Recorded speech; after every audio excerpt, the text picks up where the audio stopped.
Hello everyone, welcome to online study point. आज है 20 अक्टूबर और आज की इस वीडियो में हम 20 अक्टूबर से बनने वाले सभी इम्पोर्टेंट करंट अफेयर के क्वेश्चन को डिस्कस करेंगे। यदि आप लोगों को इस वीडियो की पीडीएफ चाहिए, आप हमारे इस मोबाइल एप्लीकेशन को इंस्टॉल कर सकते हैं। लिंक डिस्क्रिप्शन बॉक्स में दी हुई है। इसके अलावा world geography plus Indian geography ये भी बेसिक से कवर कराई जा रही है। इसे भी आप इस कोर्स को परचेस कर सकते हैं। कल हमने कुछ इंपॉर्टेंट क्वेश्चन डिस्कस किए थे, जैसे कि वाराणसी जो कि उत्तर प्रदेश का एक शहर है, यहाँ पहली बार सार्वजनिक वाहनों पर परिवहन यानी कि रोपवे की सर्विस ये शुरू की जा रही है। अंडमान का जो माउंट हैरियट नेशनल पार्क है, इसका नाम बदल करके माउंट मणिपुर करने की घोषणा की गई है। और प्रधानमंत्री कार्यालय में संयुक्त सचिव के रूप में मीरा मोहंती की नियुक्ति की गई। नॉर्वे के नए प्राइम मिनिस्टर जोनास गहन स्टोर बने हैं। और सभी के लिए मुख्यमंत्री स्वास्थ्य योजना की शुरुआत मणिपुर के द्वारा की गई है। मेरे नाम मेरा घर मेरे नाम योजना की शुरुआत पंजाब गवर्नमेंट ने और रेड एट डाउन गाड़ी ऑफ अभियान की शुरुआत दिल्ली गवर्नमेंट के द्वारा की गई है। T20 क्रिकेट में सबसे ज़्यादा विकेट लेने वाले खिलाड़ी बन गए हैं शाकिब उल हसन। और टीवी रिपोर्ट जो कि हाल ही में WHO ने रिलीज़ की है, इससे सबसे ज़्यादा प्रभावित अपने देश भारत को बताया गया है। भारत की जो पहली महिला ग्रैंड मास्टर बनी है, ये बनी है दिव्या देशमुख। स्टार्ट करते हैं आज का हमारा पहला और इम्पोर्टेंट क्वेश्चन। कौन सा देश उष्णकटिबंधीय तूफान कोम्पासु की चपेट में आया है? तो देखिए, अभी ये जो चर्चे में रहा कोम्पासु चक्रवात है, जो कि कहाँ देखने को मिला है? फिलीपींस वाले एरिया में। मतलब किसका राइट आंसर हो जाएगा? Option B. तो यहाँ जो तूफान आया है, इससे कि लगभग 19 से 20 लोगों की मौत हुई है और काफ़ी ज़्यादा लोग यहाँ प्रभावित हुए हैं। अब देखिए, फिलीपींस मतलब कि इधर वाले एरिया में देखेंगे तो यहाँ जो तूफान आते हैं, जैसे कि भारत में अभी गुलाब चक्रवात काफ़ी ज़्यादा चर्चे में था, जिसने कि ओडिशा और आंध्र प्रदेश को प्रभावित किया था। तो इन तूफानों को भारत में तो चक्रवात के नाम से जानते हैं। फिर थोड़ा आप ऊपर आएंगे यदि जापान और ये इधर वाला जो एरिया है, यहाँ इसे आप कहते हैं टाइफून। फिर नीचे ऑस्ट्रेलिया वाला एरिया जो है, यहाँ इसे विली विली कहा जाता है। खैर, यहाँ हम बात कर रहे हैं कि ये जो तूफान है, इसने अभी हाल ही में फिलीपींस को प्रभावित किया है। फिलीपींस की राजधानी है मनीला। मनीला में किसका हेडक्वार्टर स्थित है? एडीबी का, यानी कि एशियन डेवलपमेंट बैंक का।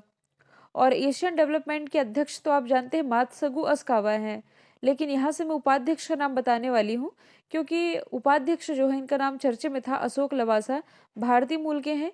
ये पहले हमारे चुनाव आयुक्त थे। ध्यान दीजिए, मुख्य चुनाव आयुक्त नहीं, केवल चुनाव आयुक्त। और इन्हीं की नियुक्ति एडीबी के उपाध्यक्ष के रूप में भी की गई है। फिलीपींस में भी हाल ही के दिनों में एक ज्वालामुखी विस्फोट के कारण ये चर्चे में आया था। ज्वालामुखी का नाम है ताल ज्वालामुखी। इसके अलावा हाल ही में फिलीपींस के द्वारा जेनेटिकली मॉडिफाइड गोल्डन राइस को भी मान्यता मिल चुकी है। ठीक है, मैंने कल आप लोगों से दो इम्पोर्टेंट सवाल पूछे थे। पहले का राइट आंसर अफगानिस्तान और दूसरे का राइट आंसर था शिक्षा मंत्रालय। अगला क्वेश्चन है, मतलब कि आप लोगों के लिए आज के दो सवाल हैं। अजय वॉरियर एक्सरसाइज भारत और किस देश के बीच आयोजित होता है? और global business sustainability leadership award से CK प्रहलाद पुरस्कार से किसे सम्मानित किया गया है? दोनों का आंसर आप कमेंट बॉक्स में बताएंगे। अगला क्वेश्चन है, अभिनेता है विलियम शेटनर, जो कि स्पेस में जाने वाले अब तक के सबसे उम्र दराज व्यक्ति बने हैं। किस एजेंसी या किस स्पेस एजेंसी के रॉकेट पर इन्होंने यात्रा की है?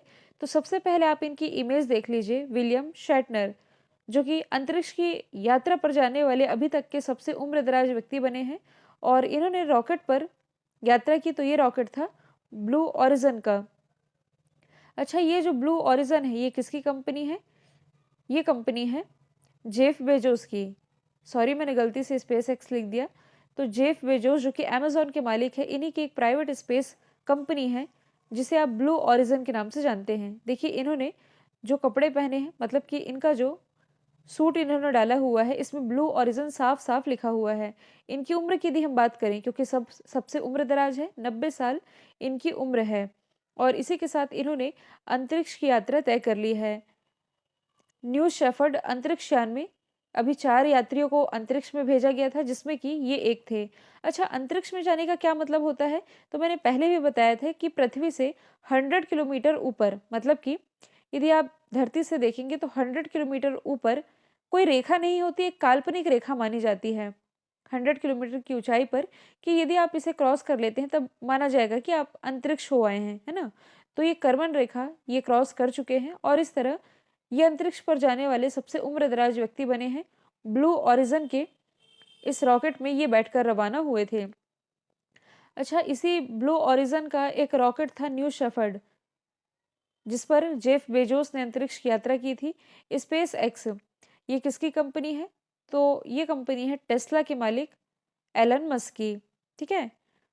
और स्पेस एक्स का भी हाल ही में स्टारलिंक परियोजना ये काफ़ी ज़्यादा चर्चे में रही थी। नासा जो कि अमेरिका की स्पेस एजेंसी है, ये भी किस पर काम कर रहा है? लूसी मिशन पर। ठीक है, जो कि ट्रोजन क्षुद्र ग्रह पर रिसर्च करने के लिए लॉन्च किया गया है नासा के द्वारा। वर्जिन गैलेक्टिक ये एक प्राइवेट स्पेस एजेंसी है, इसके मालिक है रिचर्ड ब्रैंसन। ये भी अंतरिक्ष की यात्रा पर हो आए हैं। यदि आप फर्स्ट टाइम चैनल को विजिट कर रहे हैं तो चैनल को आप सब्सक्राइब कर लें, साथ ही बेल आइकन दबाना बिल्कुल ना भूलें, ताकि आप लोगों को हमारे सभी नए वीडियो की नोटिफिकेशन सबसे पहले मिले। और मैं आप लोगों को बता दूं, हल्की सी मुझे सर्दी हुई है, जिसके कारण आवाज़ में थोड़ी चेंजेस या आवाज़ थोड़ी लो हो सकता है आप लोगों को आ रही हो, तो थोड़ा सा आप मैनेज कर लेंगे। मैं बहुत ज़्यादा चिल्ला नहीं पा रही हूँ। अगला क्वेश्चन है, प्रिंस विलियम द्वारा शुरू किए गए पहला पर्यावरणीय अर्थ शॉर्ट पुरस्कार से किस भारतीय को सम्मानित किया गया? तो ये भी हाल ही में सम्मानित किए गए हैं विद्युत मोहन, जिनकी इमेज आप देख पा रहे हैं। अब लास्ट ईयर भी इनका नाम काफ़ी ज़्यादा चर्चे में था। यदि आप लोगों को याद होगा तो इन्हीं विद्युत मोहन को यूएनईपी यानी कि यूनाइटेड नेशन एनवायरनमेंट प्रोग्राम, इसके द्वारा young champion of the earth भी चुना गया था। ये वही विद्युत मोहन है। तो इनका एक प्रोजेक्ट है जिसका नाम है ताकाचर प्रोजेक्ट। इसके तहत इन्होंने कृषि से निकलने वाला जो अपशिष्ट है, यानी कि जो कृषि से निकलता है अपशिष्ट, इसका दोबारा से इस्तेमाल किया जा सके, इसके लिए इन्होंने एक प्रोजेक्ट चलाया था ताकाचर प्रोजेक्ट। और इन्हीं के प्रोजेक्ट को यह अवार्ड मिला है अर्थ शॉर्ट पुरस्कार, जिसे इको ऑस्कर के नाम से भी जाना जाता है। तो इनकी ये जो टेक्नोलॉजी, मतलब आप कह सकते हैं इनका ये जो ताकाचर प्रोजेक्ट रहा था, इसका मेन पर्पस ये रखा गया था कि जो भी एयर क्वालिटी होती है, यानी कि वायु की गुणवत्ता में इम्प्रूवमेंट किया जा सके। साथ ही पर्पस ये भी रखा गया था कि जो धुएं का उत्सर्जन होता है, इसे 98% तक कम किया जा सके। अब यदि हम बात करें अदर ऑप्शन की जिन्हें अभी कोई ना कोई अवार्ड मिले हैं, जी सतीश रेड्डी ये कौन है? तो ये है डीआरडीओ के प्रेजेंट टाइम में अध्यक्ष। इन्हें कौन सा अवार्ड मिला है? आर्यभट्ट अवार्ड। रतन टाटा की यदि हम बात करें तो इन्हें Indo American chamber of commerce के द्वारा लाइफ टाइम अचीवमेंट अवार्ड से सम्मानित किया गया। सत्या नडेला जो कि माइक्रोसॉफ्ट के सीईओ हैं, इन्हें सीके प्रहलाद पुरस्कार से सम्मानित किया जा चुका है। अगला क्वेश्चन है, प्रधानमंत्री नरेंद्र मोदी ने 20 अक्टूबर को उत्तर प्रदेश के कुशीनगर में देश के कौन से अंतर्राष्ट्रीय हवाई अड्डे का उद्घाटन करेंगे? 20 अक्टूबर यानी आज ही की बात है। तो प्राइम मिनिस्टर देश के 29वें अंतर्राष्ट्रीय हवाई अड्डे का उद्घाटन जो कि करने जा रहे हैं उत्तर प्रदेश के कुशीनगर में। ठीक है। और इसके लिए जो पहली अंतर्राष्ट्रीय फ्लाइट है, ये कोलंबो श्रीलंका से ये आनी है। और इसका जो उद्घाटन है, ये श्रीलंका के राष्ट्रपति के साथ ही इनके कुछ प्रतिनिधिमंडल भी हैं जो कि इसमें पार्टिसिपेट करेंगे। अब देखिए, यहाँ बात की जा रही है एयरपोर्ट्स की। तो यदि आपसे पूछा जाए कि भारत में सबसे ज़्यादा इंटरनेशनल एयरपोर्ट वाला राज्य कौन सा है, तो ये है केरल, जहाँ कुल मिलाकर के 5 इंटरनेशनल एयरपोर्ट हैं। ये भी आप याद रखेंगे कि जो कोच्चि इंटरनेशनल एयरपोर्ट है जो कि केरल में है, ये 100% सौर ऊर्जा से संचालित विश्व का पहला एयरपोर्ट भी है। और यदि आप लोगों को याद हो कोई सा एयरपोर्ट जो कि चर्चे में था, तो इंदिरा गांधी इंटरनेशनल एयरपोर्ट जो कि कहाँ स्थित है? दिल्ली में। ये जो है ये सिंगल यूज प्लास्टिक को पूरी तरह से प्रतिबंधित कर चुका है। 2 एयरपोर्ट अभी और ज़्यादा चर्चे में थे। देखिए, एक तो है जयपुर इंटरनेशनल एयरपोर्ट, दूसरा था मुंबई इंटरनेशनल एयरपोर्ट। दोनों का ही कार्यभार जो है अभी हाल ही के दिनों में अडानी ग्रुप को मिल चुका है। इसके कारण ये चर्चे में आया है। अगला क्वेश्चन है, केंद्र शासित प्रदेश है जो लद्दाख, लद्दाख का निवास प्रमाण पत्र प्राप्त करने वाली पहली महिला कौन बनी है? तो ये बन गई है फातिमा बानो। देखिए, इनकी इमेज तो मुझे मिल नहीं पाई है, इसलिए यहाँ मैं ऐड नहीं कर पाई हूँ। पहले लद्दाख और जम्मू कश्मीर ये एक ही हुए करते थे, है ना। तो जम्मू कश्मीर लद्दाख ये अब अलग अलग हो गए, मतलब कि यूटी बन गए हैं। इसी के बाद ये घोषणा की गई कि जो जहाँ रहेगा उसे उस जगह का निवास प्रमाण पत्र दिया जाएगा। और लद्दाख में आप कह सकते हैं कि निवास प्रमाण पत्र प्राप्त करने वाली जो पहली महिला बनी है, ये बनी है फातिमा बानो। लद्दाख की यदि हम बात करें तो इसके प्रेजेंट टाइम में जो उपराज्यपाल हैं, ये है राधा कृष्ण माथुर, जिन्होंने अभी हाल ही में यहाँ से यून टैब योजना इसकी शुरुआत की थी। इसके अलावा 100% वैक्सीनेशन वाला ये भारत का पहला यूटी बना है। बॉर्डर रोड ऑर्गेनाइजेशन के द्वारा दुनिया की सबसे ऊंचाई पर स्थित मोटरेबल सड़क का निर्माण जो है, ये इसी लद्दाख में किया गया है। यदि हम अदर ऑप्शन की बात करें तो आयशा अजीज जम्मू कश्मीर से बिलोंग करती हैं। भारत की सबसे कम उम्र की ये महिला पायलट बनी है, 25 साल इनकी उम्र है। कंचन कुमुदुनी, देखिए यहाँ मैं कुमुदुनी लिखा है, यहाँ मैं लिखना चाह रही थी कंचन उगुसांदी, जो कि अभी हाल ही में 18 दर्रों को फतह करने वाली पहली महिला बाइकर बन गई हैं। सोमा मंडल सेल की पहली महिला अध्यक्ष बनी है, सेल यानी कि steel authority of India limited. अगला क्वेश्चन है, हाल ही में किस राज्य ने चाय और कॉफी की खेती को बढ़ावा देने के लिए एक बोर्ड गठित करने का निर्णय लिया है? तो अक्सर आप असम चाय बोर्ड वगैरह सुनते होंगे। तो ऐसा नहीं कि असम है तो असम में ही केवल चाय का उत्पादन किया जा सकता है। अभी हाल ही में छत्तीसगढ़ गवर्नमेंट ने ऐसा फैसला किया है कि ये भी एक बोर्ड का गठन करेगी, ताकि चाय और कॉफ़ी की जो खेती है यहाँ इसे बढ़ावा मिल सकेगा। छत्तीसगढ़ चाय कॉफ़ी बोर्ड इस नाम से, मतलब कि यहाँ जो कृषि मंत्री है रविंद्र चौबे, इन्होंने ये घोषणा की है, जिसका मेन पर्पस ये है कि राज्य में चाय और कॉफ़ी की खेती को प्रोत्साहित किया जाए और यहाँ के जो स्थानीय किसान हैं, यानी कि लोकल किसान, इन्हें भी फ़ायदा मिल सके। देखिए यहाँ जो टर्म लिखा हुआ है कॉफ़ी, थोड़ा सा इसे हम समझ लेते हैं। कुछ कॉफ़ीज़ के नाम एक दो तो मैंने याद करवाए थे, जिन्हें अभी हाल ही में जीआई टैग मिला है। हालांकि हाल ही में नहीं मिला है, लेकिन एग्जाम का पार्ट बन चुके हैं। जैसे कि दो कॉफ़ीज़ के नाम मैंने याद करवाए थे, एक तो है वायनाड रोबस्टिका कॉफ़ी, जो कि केरल से रिलेटेड है, और कुर्ग अरेबिका कॉफ़ी, जो कि कर्नाटक से रिलेटेड है। इन दोनों को ही जीआई टैग मिल चुका है। अब देखिए ऐसा नहीं कि असम है तो केवल वहाँ ही चाय की खेती हो सकती है। जैसे कि हाल ही के दिनों में आप लोगों ने सुना होगा ना, हिमाचल प्रदेश का जो लाहौल स्पीति है, यहाँ हींग की खेती होनी है। और ऐसा पहली बार होगा जब भारत के किसी राज्य में हींग की खेती होनी है, क्योंकि अभी तक भारत जो है ये हींग का आयात अन्य कंट्रीज से करता था। इसके अलावा संगठित दालचीनी की खेती करने वाला पहला राज्य ये भी हिमाचल प्रदेश ही बना है। और सिक्किम की यदि हम बात करें तो देखिए अभी तक केसर का उत्पादन ये केवल जम्मू में होता था, लेकिन अब ये सिक्किम में भी अलाउ कर दिया गया है कि इसका उत्पादन सिक्किम में भी किया जा सकता है। तो यदि हम बात करें छत्तीसगढ़ की, इसकी राजधानी है रायपुर, मुख्यमंत्री हैं भूपेश बघेल, राज्यपाल है अनुसुईया उइके। थोड़ा मैं आप लोगों को छत्तीसगढ़ से रिलेटेड कुछ करंट के क्वेश्चन बता देती हूँ। देखिए हाल ही में छत्तीसगढ़ में चर्चे में था लेमारू हाथी अभ्यारण्य, जिसका क्षेत्रफल कम किया गया और ये चर्चे में आया था। इसके अलावा मनरेगा के तहत सबसे ज़्यादा रोजगार देने वाला जो राज्य है, ये भी छत्तीसगढ़ बना है। अगला है फोर्ब्स इंडिया द्वारा जारी सबसे ज़्यादा प्रभावशाली एक्टर्स की लिस्ट में किस अभिनेत्री को पहला स्थान मिला है? तो ये मिला है रश्मिका मंदाना का। आप लोगों ने देखा ही होगा, सोशल साइट में काफ़ी ज़्यादा छाए रहती हैं। तो इसी के साथ, मतलब कि सबसे ज़्यादा पॉपुलैरिटी के साथ ये पहले स्थान पर है। इसमें दूसरे स्थान पर विजय देवरकोंडा और तीसरे स्थान पर कन्नड़ के जो एक्टर हैं यश, ये रहे थे। यदि हम अदर ऑप्शन की बात करें तो प्रियंका चोपड़ा माराकेच में अवार्ड पाने वाली ये पहली भारतीय बनी है। दीपिका पादुकोण, इन्हें वर्ल्ड इकोनॉमिक फोरम के द्वारा क्रिस्टल ग्लोब अवार्ड से सम्मानित किया गया था मेंटल हेल्थ के प्रति लोगों को अवेयर करने के लिए। कंगना रनौत, इन्हें 4 बार नेशनल फिल्म अवार्ड मिल चुका है और ये उपलब्धि हासिल करने वाली ये पहली अभिनेत्री भी हैं। अगला क्वेश्चन है, किस राज्य का किन्नौर जिला 100% टीकाकरण करने वाला देश का पहला जिला बना है?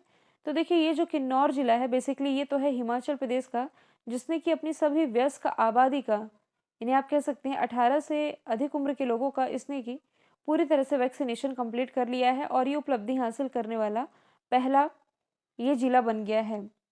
हिमाचल प्रदेश की यदि हम बात करें, राजधानी शिमला, मुख्यमंत्री हैं जयराम ठाकुर, राज्यपाल है विश्वनाथ आर्लेकर।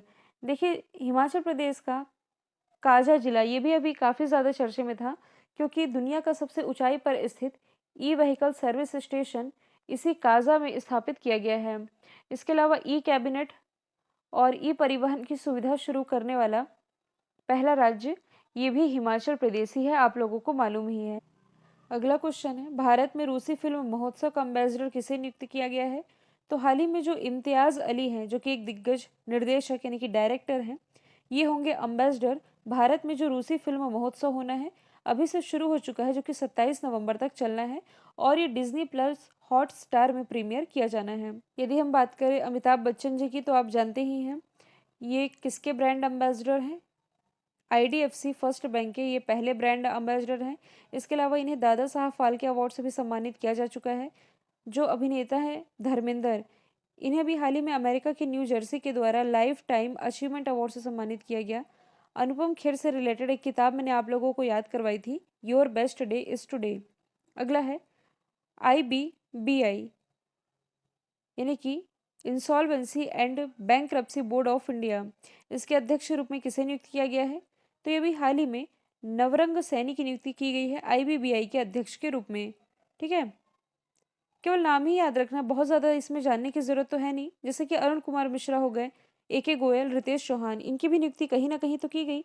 जैसे कि रितेश चौहान प्रधानमंत्री फसल बीमा योजना, इसके CEO बने हैं। AK गोयल की यदि हम बात करें तो ये भी हाल ही में इंडियन बैंक एसोसिएशन के अध्यक्ष बनाए गए हैं। और अरुण कुमार मिश्रा ये भी हाल ही में EESL यानी कि एनर्जी एफिशिएंसी सर्विस लिमिटेड के अध्यक्ष बने हैं। ठीक है, बाकी भी आप याद रखेंगे। अगला क्वेश्चन है, किस देश ने पहला सौर अन्वेषण उपग्रह लॉन्च किया है? तो ये भी हाल ही में चाइना के द्वारा लॉन्च किया गया है, यानी कि ऑप्शन सी इसका राइट आंसर हो जाएगा। तो कहाँ से लॉन्च किया है ये भी उतना ज़्यादा इंपॉर्टेंट नहीं है, बस ये है कि चाइना ने अपना पहला सौर अन्वेषण यानी कि सोलर एक्सप्लोरेशन सैटेलाइट ये लॉन्च कर दिया है, जिसका नाम इसने क्या रखा है? शीहे रखा है। शीहे यानी कि सूर्य की देवी। ठीक है, जो कि ये मानता है। और दुनिया का पहला आर्टिफिशियल सन ये भी चाइना ने ही डेवलप किया था, जिसका नाम ईस्ट था। ईस्ट यानी कि experimental advanced super conductive tokamak. China की यदि हम बात करें, इसकी राजधानी Beijing, currency renminbi, president Xi Jinping. Bharat China के बीच में हैंड इन हैंड एक्सरसाइज होती है। विदेशी मुद्रा भंडार के मामले में चाइना टॉप पर था, भारत इसमें चौथे स्थान पर रहा था। कुछ हम रैंडम रिवीजन कर लेते हैं, जैसे कि 13वां ब्रिक्स समिट भारत होस्ट करेगा। ओडिशा की जो मांडा भैंस है, इसे राष्ट्रीय स्तर पर मान्यता मिली है। कर्नाटक ने भी हाल ही में ऑनलाइन जुए और सट्टेबाजी पर बैन लगाया है। जो चंडीगढ़ स्टेशन है, ये 5 स्टार ईट राइट स्टेशन प्रमाण पत्र से इसे सम्मानित किया गया है। कृषि कचरे के जैव ईंटों से बनी भारत की पहली इमारत IIT हैदराबाद के द्वारा डेवलप की गई। मैंने कल आप लोगों से जो सवाल पूछा था, राइट आंसर राहुल द्रविड़ था। आज के लिए आप लोगों का सवाल है जो कि इम्पोर्टेंट है, ग्लोबल हंगर इंडेक्स में भारत कौन से स्थान पर रहा है? तो इसका जो भी आंसर है कमेंट बॉक्स में बताएंगे। वीडियो यदि पसंद आया है लाइक कीजिए, शेयर कीजिए, चैनल को सब्सक्राइब करना बिल्कुल ना भूलें। आज के लिए इतना ही, थैंक यू सो मच।